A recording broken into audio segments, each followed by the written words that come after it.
শ্রোতা বন্ধুরা, আজকের অভিজ্ঞাপন অনুষ্ঠানে আপনাদের সাথে রয়েছে আমি সত্যজিৎ, আমি অঙ্কুরিতা।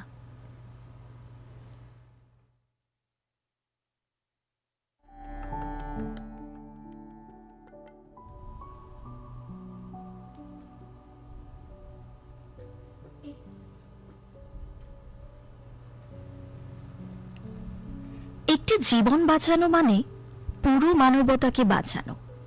আজ 14ই জুন, বিশ্ব রক্তদাতা দিবস। পৃথিবীর সমস্ত নিঃস্বার্থ রক্তদাতাদের জানাই আন্তরিক শ্রদ্ধা ও কুর্নিশ। রক্তদান শুধু একটা প্রক্রিয়া নয়, এটা একটা টান। মানুষের সাথে মানুষের, জীবনের সাথে জীবনের। আপনার শরীরের কয়েক ফোঁটা রক্ত যখন অন্য একজনের ধমনীতে বয়ে চলে, তখন তৈরি হয় এক অদৃশ্য আত্মীয়তা। শ্রোতা বন্ধুরা, আমরা হয়তো অনেকেই জানি না এই 14ই জুন দিনটি কেন বেছে নেওয়া হলো। রক্তে যে বিভিন্ন গ্রুপ রয়েছে, যেমন এ, বি, ও, এই ল্যান্ডমার্ক আবিষ্কারটি করেছিলেন নোবেল জয়ী বিজ্ঞানী কার্ল ল্যান্ডস্টেইনার। আজ তারই জন্মদিন। তিনি জন্মেছিলেন 1868 সালে, আর তার প্রতি সম্মান জানাতেই 2005 সালে এই দিনটিকে বিশ্ব রক্তদাতা দিবসের স্বীকৃতি দেয় ওয়ার্ল্ড হেলথ অর্গানাইজেশন বা বিশ্ব স্বাস্থ্য সংস্থা। আর আজকের এই দিনটিকে উৎসর্গ করা হয়েছে সেই সব মানুষদের জন্য যারা কোনো প্রতিদানের আশা না করে নিজের রক্ত অন্যকে বিলিয়ে দেন।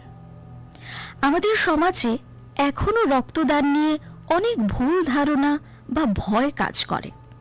কেউ ভাবেন শরীর দুর্বল হয়ে যাবে, কিন্তু চিকিৎসকরা বলেন সুস্থ মানুষের রক্তদান শরীরের কোনো ক্ষতি তো হয়ই না, বরং নতুন রক্তকণিকা তৈরি হতে সাহায্য করে। শ্রোতা বন্ধু, আপনার বয়স যদি 18 থেকে 65 মধ্যে হয় আর ওজন যদি 45 কেজির উপরে থাকে, তবে এগিয়ে আসুন। আপনার দেওয়া 1 ইউনিট রক্ত 3টি জীবন বাঁচাতে পারে। মানবতার 1 ফোঁটা।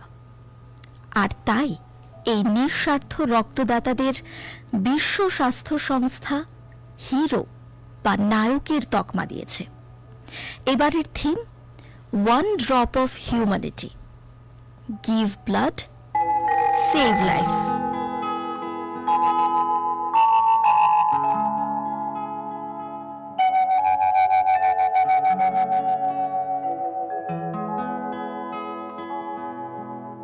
মানুষ মানুষের জন্যে, জীবন জীবনের জন্যে, একটু সহানুভূতি কি মানুষ পেতে পারে না?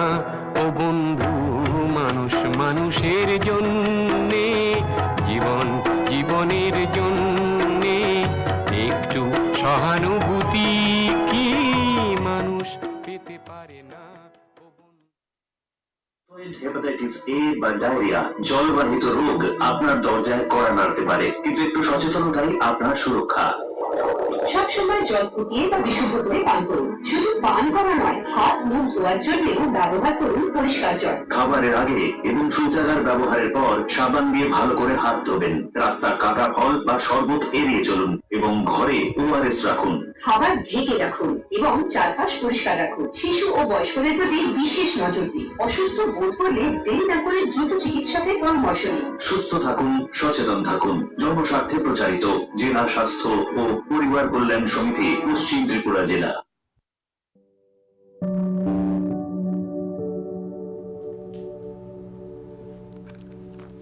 শ্রোতা বন্ধুরা, এবারে চলে যায় ইতিহাসের পাতায়। আজকের এই দিনে 1757 খ্রিস্টাব্দে নবাব সিরাজউদ্দৌলার সঙ্গে যুদ্ধ করবার জন্য রবার্ট ক্লাইভ তিনি মুর্শিদাবাদ অভিযান শুরু করেছিলেন। 1955 খ্রিস্টাব্দের আজকের দিনে বিদ্যাসাগরের বর্ণ পরিচয় 2য় বিভাগের প্রথম প্রকাশ হয়। 1861 খ্রিস্টাব্দের আজকের এই দিনে হিন্দু প্যাট্রিয়ট পত্রিকার সম্পাদক হরিশচন্দ্র মুখার্জি প্রয়াত হন। 1878 খ্রিস্টাব্দে আজকের এই দিনে ইউরোপীয় রাষ্ট্রপ্রধানদের নিয়ে বার্লিন কংগ্রেস আরম্ভ হয়েছিল। 1880 খ্রিস্টাব্দে আজকের এই দিনে জন্মগ্রহণ করেছিলেন গান্ধীবাদী সতীশচন্দ্র দাশগুপ্ত। 1918 খ্রিস্টাব্দের আজকের এই দিনে উড়িয়া সাহিত্যের নবজাগরণের অগ্রদূত ফকির মোহন সেনাপতি প্রয়াত হন। 1928 সালের আজকের দিনে জন্মেছিলেন ল্যাটিন আমেরিকার মুক্তিকামী আন্দোলনের জননেতা চে গুয়েভারা। আর সেই সাথে আমাদের আজকের এই দিনটি যে সমস্ত শ্রোতা বন্ধুদের জন্মদিন, বিবাহ বার্ষিকী কিংবা বিশেষ কোনো দিন, তাদের প্রত্যেককে জানায় আকাশবাণী পরিবারের পক্ষ থেকে আজকের দিনের অনেক অনেক অনেক শুভেচ্ছা।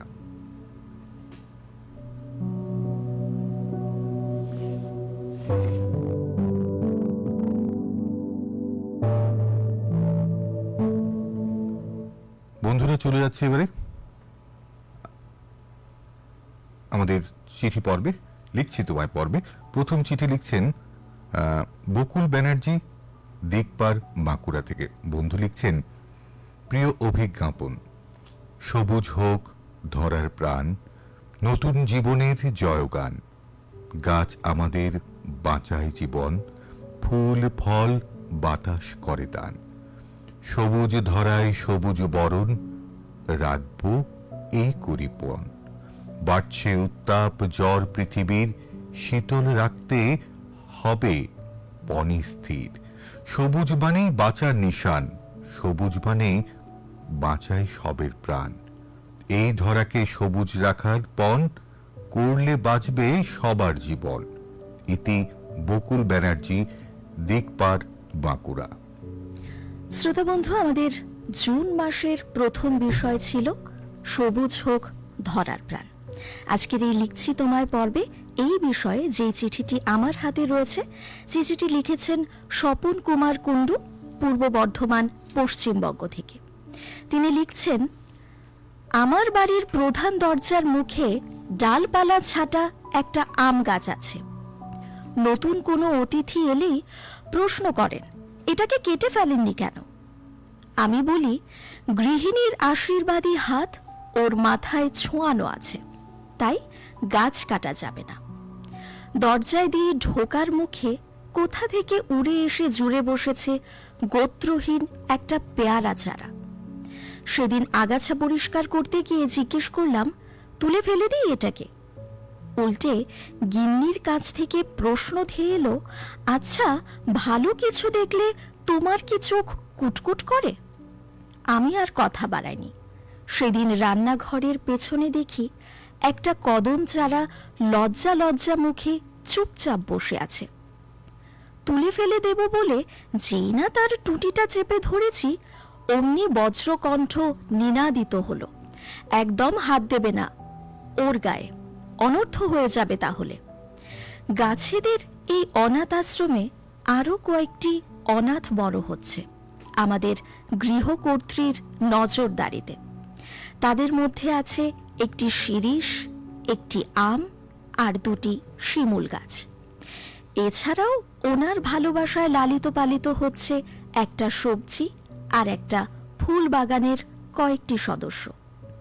তবে সত্যি কথা বলতে কি, গাছেদের মধ্যে যখন ওনাকে ঘুরে বেড়াতে দেখি, ভিজে এলো চুলে ফুলের সাজি হাতে ফুল তুলতে দেখি, তখন কিন্তু বেশ লাগে। মাঝে মাঝে ওকে বলিও সে কথা। আরও বলি, আমরা সবাই কেন তোমার মতো বৃক্ষ দরদি একটা করে মন পাই না? সবাই কেন বুঝতে পারি না একটা গাছ হলো একটা প্রাণ? তাহলে অনেক সহজেই সমস্যার সমাধান হয়ে যেত। তাহলে অক্সিজেনের এত অভাব থাকতো না, আধিক্য ঘটতো না কার্বন ডাই অক্সাইডের, পৃথিবীর বুকে উষ্ণায়নের এত বারবারন্তও হতো না, জীবকুলের জীবন ধারণ আরো সহজ এবং সুন্দর হতো, আরো সবুজ হয়ে উঠত এই ধরার প্রাণ। সবুজের শুভেচ্ছা জানিয়ে শেষ করছি। চিঠিটি লিখেছেন পূর্ব বর্ধমান পশ্চিমবঙ্গ থেকে স্বপন কুমার কুণ্ডু। পরের চিঠিটি পাঠাচ্ছেন সুনেত্রা চ্যাটার্জি, বরানগর, কলকাতা থেকে। বন্ধু লিখছেন, ধনধান্যে পুষ্পে ভরা আমাদের এই বসুন্ধরা। ছোট থেকেই আমরা এই কথা শুনে বড় হই। আমাদের বেঁচে থাকার জন্য অত্যাবশ্যকীয় অক্সিজেন তাও গাছই দেয় আমাদের। গাছের শিকড় মাটির গভীরে প্রবেশ করে নোঙরের মতো কাজ করে, যা ভূমিক্ষয় রোধ করে। এত কিছু জেনে শুনেও আমরা নিজেদের বিপর্যয় ডেকে আনছি গাছ কেটে। আজ মানুষ নিজের স্বার্থে বনভূমি ধ্বংস করছে। তৈরি হচ্ছে বড় বড় অট্টালিকা। মানুষের লোভ, আগ্রাসী স্বভাব সবুজ গাছপালাকে শেষ করে দিচ্ছে। নিত্যদিনের কাজের ক্লান্তি থেকে মুক্তি পেতে মানুষ কিন্তু একটু সবুজকেই খুঁজে। প্রকৃতির বুকে সবুজের কোলেই কিন্তু পরম শান্তি পাওয়া যায়। চিপকো আন্দোলনের সময় গ্রামের নারীরা এক একটা গাছ জড়িয়ে ধরে দাঁড়িয়েছিল। তারা গাছ কাটতে দেবে না বলে গাছকে আগলে রেখেছিল। সফলও হয়েছিল তারা। এভাবেই যদি সব মানুষ প্রকৃতি ও সবুজকে ভালোবাসে, তাহলে জীবন আরো সুন্দর হবে। একটি গাছ একটি প্রাণ। কিছু গাছ তো ছোট টবে বাড়িতে আমরা রাখতেই পারি। সবুজ বনভূমিকে মানুষের আগ্রাসন থেকে যেন বাঁচাতে পারি। এই প্রয়াসেই আমাদের ভবিষ্যৎ প্রজন্ম সুরক্ষিত থাকবে। মোর বিজয়ের কেতন ওরাও শূন্যে, হে প্রবল প্রাণ। Sunethra Chatterjee, MNK road, Baranagar, Kolkata 36। আরও একটি চিঠি রয়েছে আমার হাতে।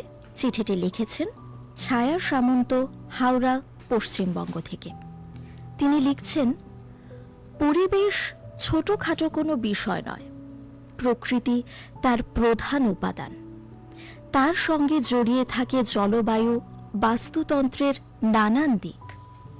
প্রতি বছর 5ই জুন ঘটা করে বিশ্ব পরিবেশ দিবস পালিত হয়। 53তম বছরে পড়ল এই দিনটি। উদ্দেশ্য জনগণকে পরিবেশ সচেতন করা।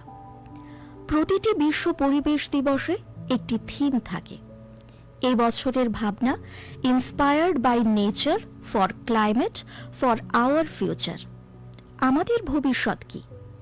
একই দিনে মানুষকে একই বিষয়ে সচেতন করা। পরিবেশ সুরক্ষায় যথাযথ ভূমিকা পালন করাই লক্ষ্য। এই বিষয়ে বহু আলোচনা হয়েছে। আলোচনার মুখ্য বার্তা, এই পৃথিবী আমাদের সকলের।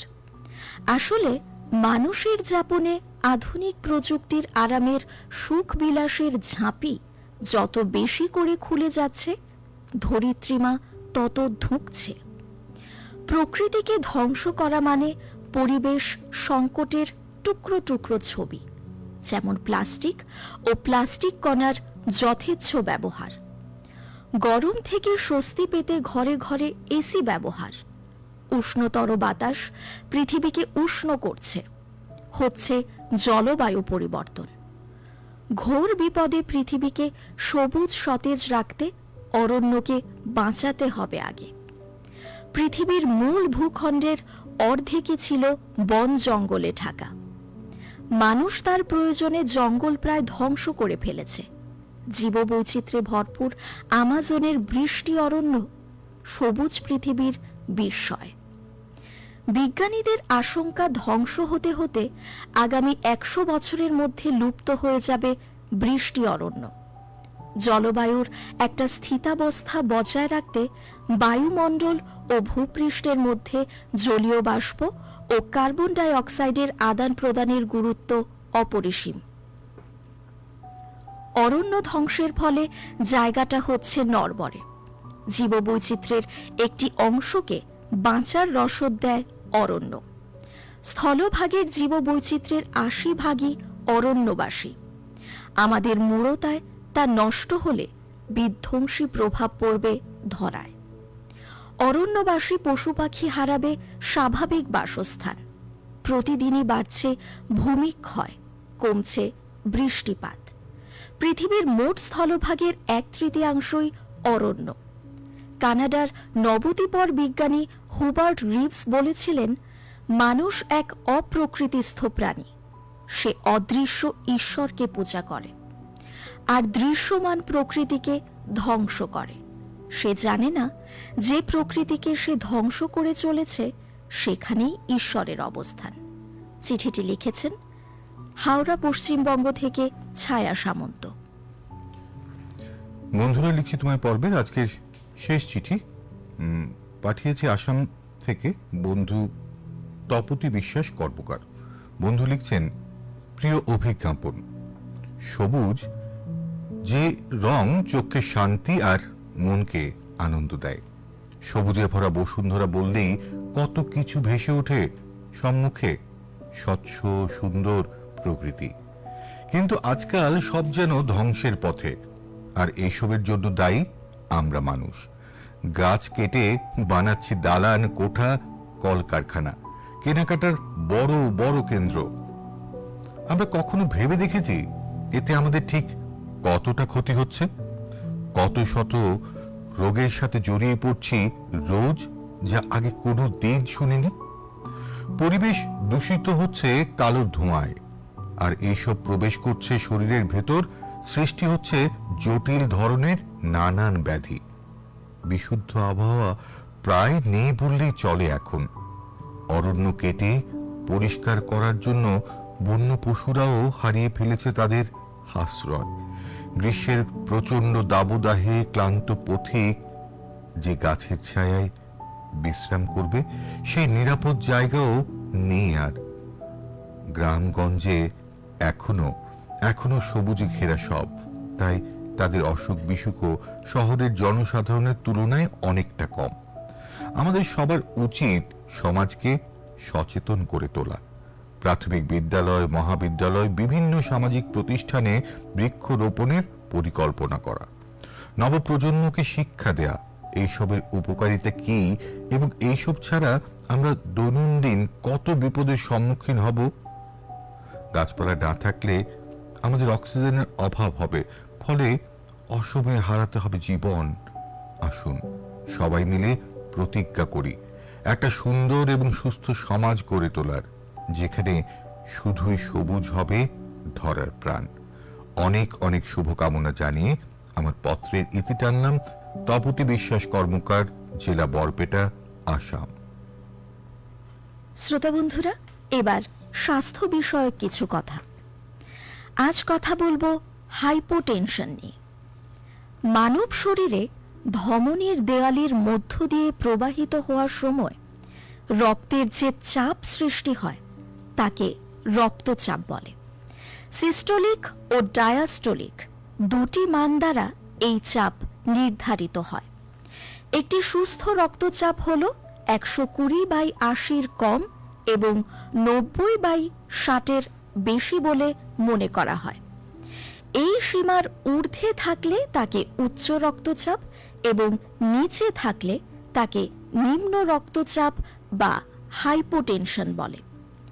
নিম্ন রক্তচাপ এমন একটি অবস্থা যেখানে ধমনীতে রক্তে প্রবাহ ধীরে ধীরে যায়, ফলে শরীর মস্তিষ্কে পর্যাপ্ত অক্সিজেন পৌঁছতে পারে না। নিম্ন রক্তচাপের সাধারণ কিছু উপসর্গ হল ক্লান্তি, দৃষ্টি ঝাপসা, মাথা ঘোরা। এই হাইপোটেনশন প্রতিরোধ করার কিছু উপায় রয়েছে। বিভিন্ন লক্ষণের মাধ্যমে যদি দেখা যায় ব্যক্তি নানাভাবে নিম্নচাপ বা হাইপোটেনশনে আক্রান্ত, তাহলে তাকে কিছু নিয়ম মেনে বা সচেতন হয়ে চলতে হবে, অবশ্যই চিকিৎসকের পরামর্শ মতো। আক্রান্ত ব্যক্তির জল খাওয়ার পরিমাণ বাড়াতে হবে। হাইপোটেনশনে আক্রান্ত ব্যক্তিকে অ্যালকোহল বা মদের নেশা থেকে দূরে থাকতে হবে, বা যদি নেশা থাকে তা বর্জন করতে হবে। কফি বা কফিযুক্ত খাবার কম খাবেন। সুষম আহার খুব দরকার রক্তচাপ ঠিক মাত্রায় রাখতে।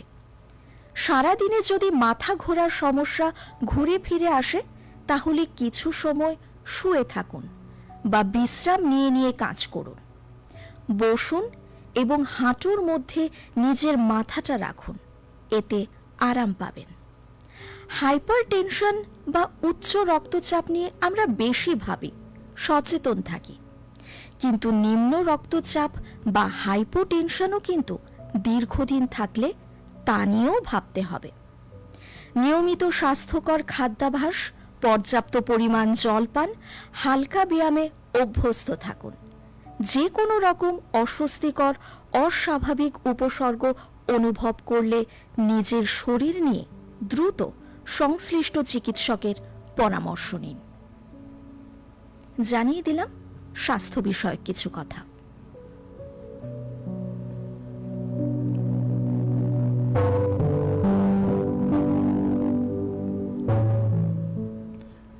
এবারে জানিয়ে দিচ্ছি কিছু তথ্য। মাননীয় প্রধানমন্ত্রী শ্রী নরেন্দ্র মোদীর নেতৃত্বাধীন সরকারের 12 বছর পূর্তি উপলক্ষে 3 দিন ব্যাপী রাজ্যভিত্তিক জনকল্যাণ শিবির শুরু হচ্ছে আজ থেকে। আজ দুপুর 12টায় উদ্বোধনী অনুষ্ঠানটি হবে রবীন্দ্র শতবার্ষিকী ভবনে। প্রধান অতিথি হিসেবে থাকছেন মাননীয় মুখ্যমন্ত্রী প্রফেসর ডাক্তার মানিক সাহা। বিশেষ অতিথি আগরতলা পুর নিগমের মাননীয় মেয়র শ্রী দীপক মজুমদার। সম্মানিত অতিথি হয়ে থাকছেন পশ্চিম ত্রিপুরা জেলা পরিষদের মাননীয় ভারপ্রাপ্ত সভাধিপতি এবং থাকছেন তথ্য সংস্কৃতি দপ্তরের সচিব ডক্টর পি কে চক্রবর্তী। এই অনুষ্ঠানে সকলেই আমন্ত্রিত বন্ধুরা।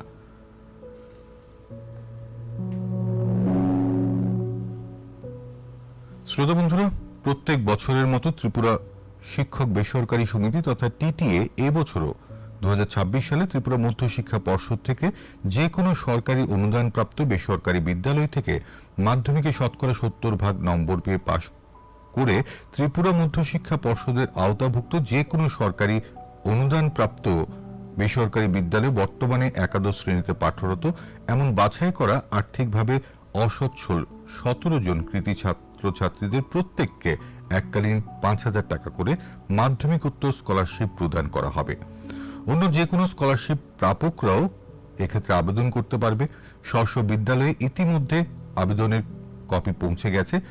আবেদনপত্রের কপি বিদ্যালয় অফিসেই পাওয়া যাবে। পূরণ করা আবেদনপত্র 17 জুলাই শুক্রবার 2026 তারিখের মধ্যে টিটিএর মুখ্য কার্যালয়ে জমা দিতে হবে।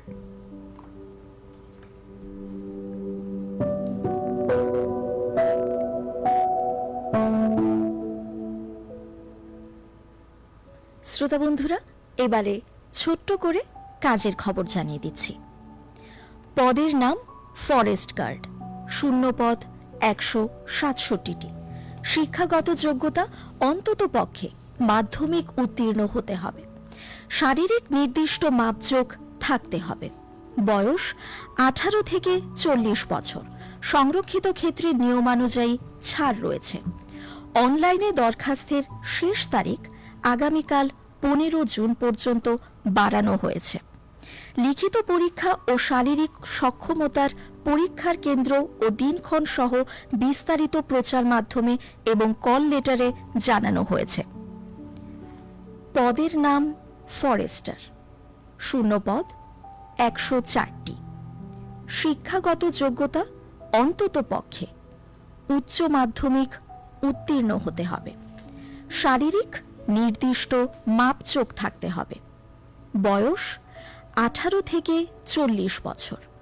সংরক্ষিত ক্ষেত্রে নিয়মানুযায়ী ছাড় রয়েছে। অনলাইনে দরখাস্তের শেষ তারিখ আগামীকাল 15 জুন পর্যন্ত বাড়ানো হয়েছে।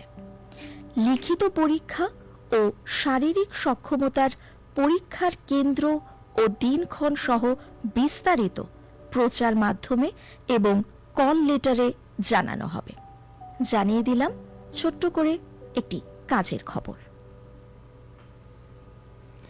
এবারে জানিয়ে দিচ্ছি আবহাওয়ার পূর্বাভাস। আবহাওয়া দপ্তর থেকে আবহাওয়ার পূর্বাভাসে জানানো হয়েছে আকাশ প্রধানত মেঘাচ্ছন্ন থাকবে। হালকা থেকে মাঝারি বৃষ্টিপাত সহ বজ্রপাতের সম্ভাবনা রয়েছে রাজ্যের কোথাও কোথাও। আগামী 24 ঘন্টায় সম্ভাব্য সর্বোচ্চ তাপমাত্রা 33 ডিগ্রি সেলসিয়াস এবং সর্বনিম্ন 25 ডিগ্রি সেলসিয়াসের আশেপাশে থাকতে পারে। গত 24 ঘন্টায় সর্বোচ্চ তাপমাত্রা পরিলক্ষিত হয়েছে 32.2 ডিগ্রি সেলসিয়াস এবং সর্বনিম্ন তাপমাত্রা ছিল 25.4 ডিগ্রি সেলসিয়াস।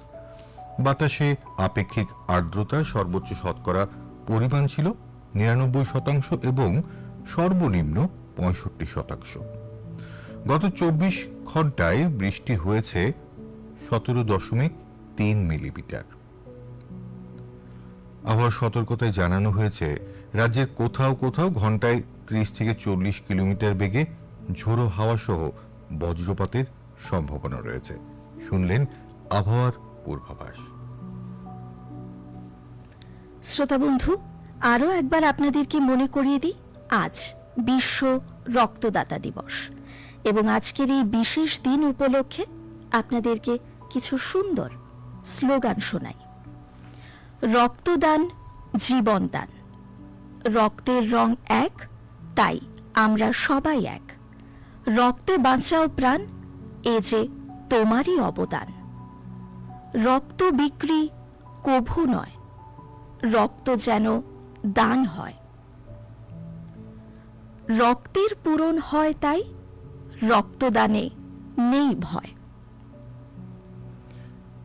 সহায়তার প্রদীপ জালো, রক্তদান তারই আলো। সত্যি বন্ধুরা, রক্তদান মহৎ দান।